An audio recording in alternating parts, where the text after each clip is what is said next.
आणि या ठिकाणून महाराष्ट्रातल्या शेतकऱ्याला अंदाज देणार आहे। आज आहे 15 जून 2025।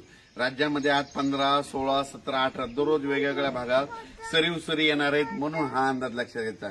राज्यातल्या सर्व शेतकऱ्याला सांगू इच्छितो की ज्यांच्या जमिनीमध्ये ओल आहे, तुम्ही काय करा की जमिनीत पेरणीची तयारी करा। जमिनीत 1 फूट असेल तर तुम्ही पेरणीची तयारी करू शकता, म्हणून हे अंदाज लक्षात घ्यायचा।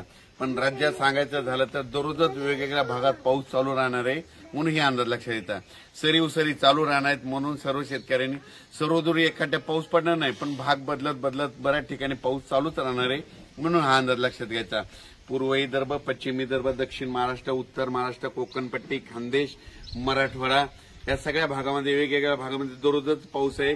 एकदम पाऊस काय उघडणार नाही, त्याच्यामुळे काही चिंता करायची गरज नाही, म्हणून पेरलेला देखील तुमचा उगवणारच आहे, म्हणून हा अंदाज लक्षात घ्यायचा। परत एक माझी सर्व शेतकऱ्याला विनंती की आता जे म्हणजे आज 15 जून पासून जे पाऊस पडणार आहे तर त्याच्यामध्ये विजेचं प्रमाण जास्त असणार आहे, वारं सुटणार आहे।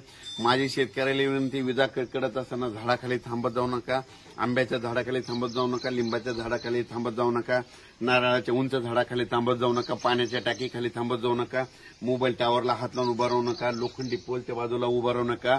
या भागावर जास्त विजा चमकत्या आणि पडतात देखील, म्हणून माझी सगळ्याला विनंती, विजा कडकडायला लागल्या, आपला जो मजूर आहे, आपला जो कामगार आहे, त्यांना म्हणायचं सरळ घरी जा आणि स्वतःचा जीव वाचव। असं करून तुम्ही तुमचं विजेपासून संरक्षण करायचं।